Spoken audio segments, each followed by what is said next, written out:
ভাষণ গ্ৰহণ কৰিব বিচাৰিছোঁ।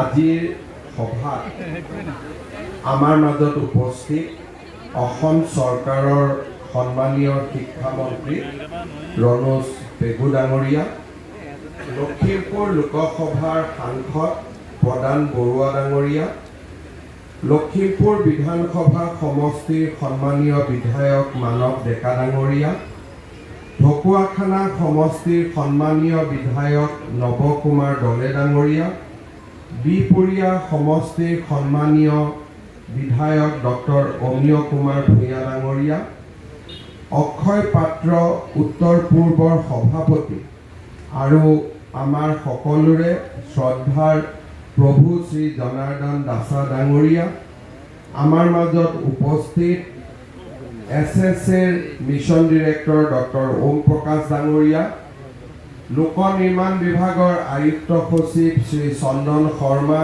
আৰু ৰাজ চক্ৰৱৰ্তী ডাঙৰীয়া, আমাৰ উত্তৰ লখিমপুৰৰ জিলা আয়ুক্ত প্ৰণৱ কাকতি ডাঙৰীয়া, ভাৰতীয় জনতা পাৰ্টীৰ সভাপতি শ্ৰী শ্যামল শৰ্মা ডাঙৰীয়া, উপস্থিত বিভিন্ন বিদ্যালয়ৰ পৰা অহা প্ৰধান শিক্ষক আৰু শিক্ষয়িত্ৰীসকল, শিক্ষক শিক্ষয়িত্ৰীসকল, সুধীবৃন্দ, আই মাতৃসকল আৰু যুৱক যুৱতী বন্ধু বান্ধৱীসকল, লখিমপুৰ জিলাৰ ৰাইজৰ বাবে আজিৰ দিনটো এটা অত্যন্ত উল্লেখযোগ্য দিন। লখিমপুৰ জিলাৰ আজাদৰ বেবেজীয়া কুমাৰটোপত অক্ষয় পাত্ৰ ফাউণ্ডেশ্যন আৰু অসম চৰকাৰৰ যুটীয়া উদ্যোগত আমি ইয়াতে আজি এটা সমূহীয়া ৰান্ধনীশালৰ আধাৰশিলা স্থাপন কৰিছোঁ। এই সমগ্ৰ আঁচনিটোত ৰাজ্য চৰকাৰে 25 কোটি টকা ব্যয় কৰিব আৰু ইয়াত যিটো ৰান্ধনীশাল নিৰ্মাণ হৈ উঠিব তাত 50,000ৰ পৰা 1 লাখ পৰ্যন্ত সমূহীয়াভাৱে ৰন্ধাৰ ব্যৱস্থা থাকিব আৰু পৰিষ্কাৰ পৰিচ্ছন্নতা আৰু মেচিনৰ জৰিয়তে বিভিন্ন ধৰণৰ ভেজিটেবলছ আৰু আন সুন্দৰ খাদ্য ইয়াতে প্ৰস্তুত কৰা হ'ব। অক্ষয় পাত্ৰ ফাউণ্ডেশ্যনৰ ওপৰত মই আপোনালোকক দুই এষাৰ কথা ক'ব বিচাৰিম।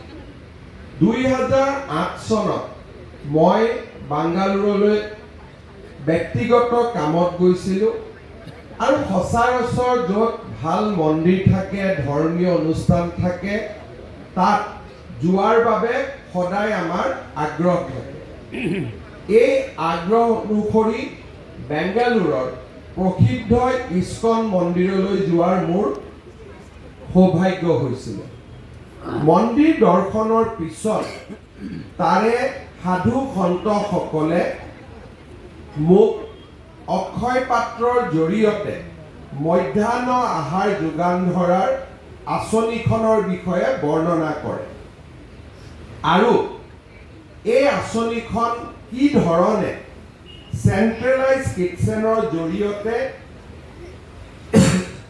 সৰু সৰু ল'ৰা ছোৱালীক খোৱা বস্তু যোগান ধৰা হয়, বেংগালুৰু মিউনিচিপালিটি এৰিয়াত তাক মোৰ চোৱাৰ সৌভাগ্য হৈছিলে।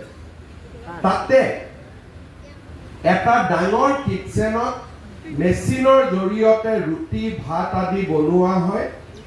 ঠিক 8:30 বজাৰ লগে লগে স্কুলসমূহলৈকে ইয়াক খোৱা লৈ যোৱা হয় আৰু তপতে তপতে ছাত্ৰ ছাত্ৰীৰ মাজত খাদ্য বিতৰণ কৰা হয়।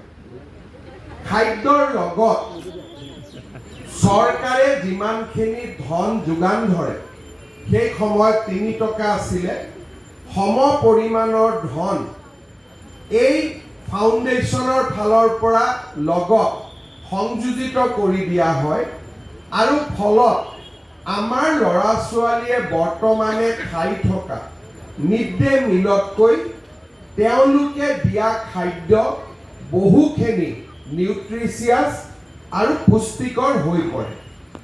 আঁচনিখন দেখাৰ পিছত মই তেওঁলোকক সুধিছিলোঁ যে অতিৰিক্ত টকা দিবলৈ আপোনালোকে পুঁজি ক'ৰ পৰা পায়, কাৰণ সেই সময়ত বাংগালোৰত 1 লাখ ল'ৰা ছোৱালীক তেওঁলোকে প্ৰতিদিনে খোৱা বস্তু বিলাইছিলে। 3 টকাকৈ দিলে প্ৰতিদিনে 3 লাখ টকা অতিৰিক্ত আৰু এমাহত প্ৰায় 9 কোটি টকাৰ প্ৰয়োজন হয়, প্ৰায় 90 লাখ টকাৰ প্ৰয়োজন হয়। আৰু সেই সময়তে তেওঁলোকে 17-18 জেগাত এই আঁচনিখন চলাই আছিল। তেখেতসকলে মোক কৈছিলে যে পৃথিৱীৰ বিভিন্ন স্থানত এই ইস্কন বা অক্ষয় পাত্ৰৰ লগত জড়িত সাধু সন্যাসীসকলে ধন সংগ্ৰহৰ বাবে কষ্ট কৰে আৰু ইণ্টাৰনেট বা ছ'চিয়েল মিডিয়াটো এই গোটেই আঁচনিখনৰ বিষয়ে জানি বহু লোকে দান বৰঙণিও আগবঢ়ায়। অসমলৈকে মই তেওঁলোকক নিমন্ত্ৰণ জনাইছিলোঁ আৰু মোৰ চেষ্টাৰ পিছত অসমত 6টা স্থানত তেখেতসকলে মিড ডে মিল কিটচেন কৰাৰ মোক প্ৰতিশ্ৰুতি দিছিলে। সেই সময়ত মই অসমৰ শিক্ষা আৰু স্বাস্থ্য মন্ত্ৰীৰ দায়িত্বত আছিলোঁ। মুখ্যমন্ত্ৰী তৰুণ গগৈ ডাঙৰীয়া মুখ্যমন্ত্ৰী আছিলে। তেখেতক মই বেংগালুৰুৰ পৰা অনা ইস্কনৰ সন্যাসীসকলৰ সৈতে সাক্ষাৎ কৰাই দিছিলোঁ। যিকোনো কাৰণতে হওক তেখেতে মোক মাত্ৰ এটা কথাই কৈছিলে যে তুমি এই আঁচনিটো জালুকবাৰী সমষ্টিত কৰা, বাকী জেগাত এতিয়া কৰিব নালাগে। মুখ্যমন্ত্ৰীয়ে কোৱাৰ দৰে এই আঁচনিটো আমি জালুকবাৰী সমষ্টিত আৰম্ভ কৰিছিলোঁ। যেতিয়া জালুকবাৰী সমষ্টিত আমি আৰম্ভ কৰিলোঁ, ওচৰ চুবুৰীয়া সমষ্টিৰ পৰা শিক্ষকসকলে মোক অনুৰোধ কৰা আৰম্ভ কৰিলে যে আমাৰ স্কুলতো দিয়ক। 2টা কাৰণ। এটা হ'ল যে শিক্ষকসকলে FCIত যাব নালাগে, হিচাপ নিকাচ কৰিব নালাগে আৰু তেওঁলোকে অতিৰিক্তভাৱে ইয়াতে 3 টকা সেই সময়ত যি যোগদান পাইছিলে তাৰ ফলত ল'ৰা ছোৱালীয়ে যিহেতু খবৰ বিয়পি যায় সেই খোৱা খাবলৈ আগ্ৰহী হৈ পৰিছিলে। যি নহওক লাহে লাহে 14 চনৰ পিছত আৰু বিশেষকৈ 16 চনত অসমত যেতিয়া ৰাজনৈতিক পৰিৱৰ্তন আহিলে, আমি কামৰূপ মহানগৰ আৰু যোৰহাট জিলাত এই আঁচনিখন সম্প্ৰসাৰণ কৰিলোঁ। যোৰহাট জিলাত 144খন স্কুল, কামৰূপ মহানগৰত 364খন স্কুল আৰু কামৰূপ জিলাত 250খন স্কুলত আমি এই ব্যৱস্থা সম্প্ৰসাৰণ কৰিলোঁ। লাহে লাহে আন জিলাৰো পৰা বিশেষকৈ যিসকলে এই আঁচনিখনৰ বিষয়ে জানিলে শুনিলে তেওঁলোকৰ পৰাও এই আঁচনিখনৰ বিষয়ে আগ্ৰহ আহিলে আৰু আমি লখিমপুৰ, ধেমাজি, তিনিচুকীয়া, ডিব্ৰুগড়, মাজুলী, নলবাৰী, শোণিতপুৰ, কাছাৰ আৰু ওদালগুৰি এই জিলাকেইখনত এই আঁচনিটো ৰূপায়ণ কৰাৰ বাবে সিদ্ধান্ত ল'লোঁ। মাজুলীত ই নিৰ্মীয়মান অৱস্থাত আছে আৰু যোৱা কেইটামান দিনত আমি নলবাৰী, ডিব্ৰুগড় আৰু লখিমপুৰত এই আঁচনিৰ আধাৰশিলা স্থাপন কৰিছোঁ আৰু কেইটামান দিন পিছত আমি শোণিতপুৰ জিলাতো এই আঁচনিখন আৰম্ভ কৰিম। বাকী জিলাকেইখনৰ পৰা আমি ভূমি আবণ্টনৰ বাবে অপেক্ষা কৰি আছোঁ। এই আঁচনিখন আমি কেনেকৈ ৰূপায়ণ কৰোঁ?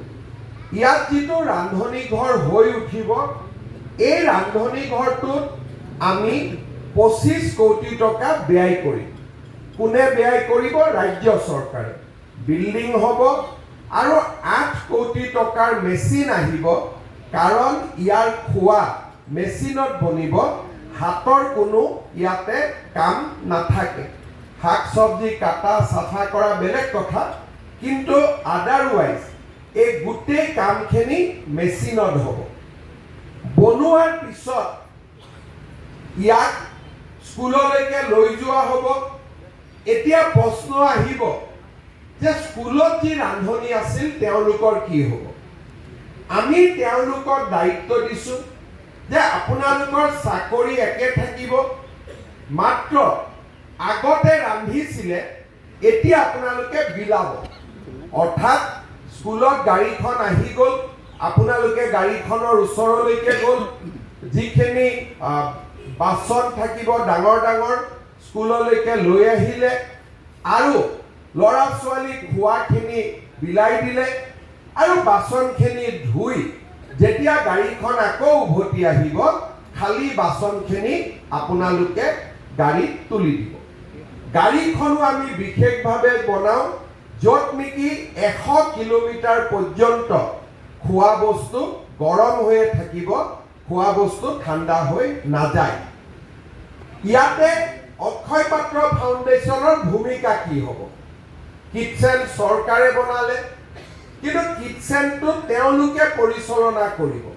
লগতে আমাৰ প্ৰধান শিক্ষকসকলে জানে যে আজি আমি LPৰ কাৰণে 6 টকা 78 পইচা দিওঁ, আৰু UPৰ কাৰণে আমি 10 টকা 17 পইচা দিওঁ।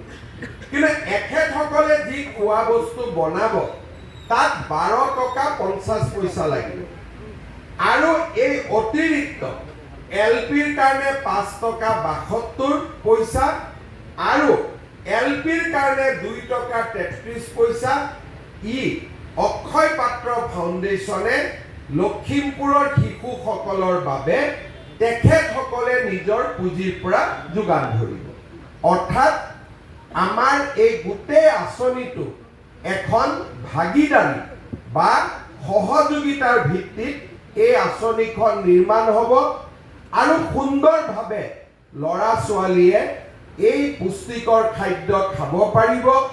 লগতে শিক্ষকসকলেও FCI যোৱা, হিচাপ নিকাচ লোৱা, এই ধৰণৰ বিদ্যায়তনিক কামৰ বাহিৰত গৈ যি কাম কৰিব লাগে তাৰ এটা ডাঙৰ দায়িত্বৰ পৰা মুক্ত হ'ব। ইয়াৰ লগতে কোভিডৰ সময়ত গুৱাহাটীত আমি বহুত কাম কৰিছিলোঁ।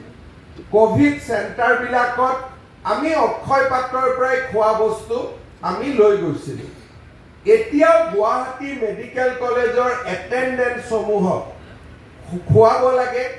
বিভিন্ন দাতাই তেখেতসকলৰ লগত যোগাযোগ কৰে, আৰু তেওঁলোকৰ দানৰ জৰিয়তে কেতিয়াবা কেতিয়াবা আমি এটেণ্ডেঞ্চ পেচেণ্টসকলকো খুৱাব পাৰোঁ। কাৰোবাৰ জন্মদিন হ'ল, তেওঁলোকে আহি যদি কয় যে আজি মোৰ জন্মদিন, লখিমপুৰৰ সকলো শিশুক একোটাকৈ ৰসগোল্লা আজি মোৰ জন্মদিন বুলি দিব লাগে। তেখেতসকলে ইয়াতেই বনাব, আৰু মোৰ জন্মদিনৰ দিনা মোৰ পৰা পোৱা টকাকেইটাৰে গোটেই লখিমপুৰৰ ছাত্ৰসকলক মিড ডে মিলত সেইদিনাখন এটা অতিৰিক্ত আইটেম এটাও যোগ কৰি দিব। কোনোবাই ক'ব যে নহয়, আজি বানপানী হৈছে, মানুহ কেম্পত আহিছে, লগে লগে DCয়ে চাউল দালি যোগাৰ কৰিব নোৱাৰে। এখেতসকলক কৈ দিলে ৰাতি 12টা বজাতো এখেতসকলে খোৱা বস্তু বনাই দি ৰিলিফ কেম্পলৈকে বিতৰণ কৰাৰ ব্যৱস্থা কৰি দিব। কেতিয়াবা মেডিকেল কলেজত আমি কিবা কৰিব খুজিছোঁ, মেডিকেলৰ কিটচেন টেণ্ডাৰ হোৱা নাই, কণ্ট্ৰেক্টৰ অহা নাই, মাজত এটা গেপ আছে। অক্ষয় পাত্ৰ ফাউণ্ডেশ্যনক DCয়ে ৰিকুৱেষ্ট কৰিলে এই কিটচেনৰ পৰাই তেওঁলোকে খোৱা বস্তু বনাই মেডিকেল কলেজলৈকেও পঠাই দিব। অৰ্থাৎ এই কিটচেনটো অকল যে মিড ডে মিল এনেকুৱা নহয়, মিড ডে মিল বনোৱা দিনৰ 9:30 বজাত হৈ যাব। 9:30 বজাৰ পৰা গোটেই বাকী সমগ্ৰ সময় জিলা আয়ুক্ত বা আপোনালোকে যদি ইয়াৰ জৰিয়তে কিবা কৰিব খোজে এই কামৰো সুবিধা পাব। কোনোবাই যদি ঘৰত ডাঙৰ কৰি কিবা এটা ভোজ পাতিছে, নিৰামিষ খোৱা খাব লাগে এখেতসকলক ক'লে আপোনালোকক বনাই দিব পাৰিব কিন্তু এই গোটেইবিলাকৰ লগত ইয়াতে এটা তেখেতসকলে য'ত চৰকাৰৰ কোনো পুঁজি নাথাকে এই স্থানতে তেখেতসকলে সুন্দৰ এটা কৃষ্ণ মন্দিৰো নিৰ্মাণ কৰিব ভক্তগণে ইয়াতে আহি নিজৰ আধ্যাত্মিক চিন্তা চৰ্চাও তেখেতসকলে তাত ভাগ ল'ব পাৰিব কিন্তু মন্দিৰৰ যিটো অনুষ্ঠান তাত চৰকাৰে পুঁজি নিদিয়ে তাত তেখেতসকলে নিজৰ পুঁজি ব্যয় কৰিব আমিনগাঁও বা যোৰহাট বা মাজুলীত আজি সুন্দৰ ধৰণে এই আঁচনি ৰূপায়ণ হোৱাত আগবাঢ়িছে লখিমপুৰ সমষ্টিৰ বিধায়ক কেইগৰাকীৰ প্ৰচেষ্টাত আজি লখিমপুৰৰ সাংসদগৰাকীৰ প্ৰচেষ্টাত বিধায়কসকলৰ প্ৰচেষ্টাত আমি আজি লখিমপুৰ জিলাৰ ছাত্ৰ ছাত্ৰীসকলৰ বাবেও এই আঁচনিটো আৰম্ভ কৰিবলৈ পাই সঁচাকৈ আমি অত্যন্ত সুখী আৰু মই প্ৰধান শিক্ষকসকলকো অনুৰোধ কৰিম যাতে আপোনালোকে এই কাৰ্যসূচীৰ লগত সহযোগিতা কৰে সমগ্ৰ আমাৰ অসমত কিছুমান প্ৰতিক্ৰিয়াশীল মানুহো থাকে তেওঁলোকে ক'ব ৰান্ধনিৰ চাকৰি গুচি যাব সেইবিলাক একো নহয় মোৰ সমষ্টিতে মই কৰিছোঁ এগৰাকীৰো চাকৰি যোৱা নাই বৰঞ্চ ৰান্ধনি কেইগৰাকী এতিয়া বেছি সন্তুষ্ট যে গেছ খৰি এইবিলাকৰ লগত কৰিব নালাগে মাত্ৰ খোৱা বস্তুখিনি বিলাই দিলেই তেওঁলোকৰ কাম শেষ হৈ যায় সেইবাবে এই আঁচনিটোৱে স্কুলত এটেণ্ডেন্সৰ সংখ্যাও বৃদ্ধি কৰিব আৰু ল'ৰা ছোৱালীয়ে বহু সময়ত মই দেখিছোঁ কামৰূপ জিলাত বিশেষকৈ হেডমাষ্টাৰসকলে মিড ডে মিলত ৰিকুৱেষ্ট কৰে যে ৰবিবাৰেও আপোনালোকে খোৱাটো লৈ আহিব আমাৰ ল'ৰা ছোৱালী যিখিনি দুখীয়া থাকে ঘৰত সেই ধৰণৰ পুষ্টিকৰ খাদ্য নাপায় এখেতসকলে বহু জাগাত যদি হেডমাষ্টাৰে বিচাৰে বা মিড ডে মিলৰ ৱৰ্কাৰগৰাকী যদি উপস্থিত থাকে বিলাবৰ কাৰণে কেতিয়াবা দুখীয়া স্থানত ৰবিবাৰেও এওঁলোকে ল'ৰা ছোৱালীক খোৱা বিলাই দিয়ে তাতো কোনো অসুবিধা নাথাকে এনেকে বিধায়কসকলে প্ৰচেষ্টা কৰিলে আমি বহুত নতুন নতুন কাম কৰিব পাৰিম কাৰণ দৰিদ্ৰজনক আৰ্তজনক খোৱা বস্তু বা আমাৰ ভোজন যোগান ধৰা ই আটাইতকৈ মানৱ কল্যাণৰ কাম আৰু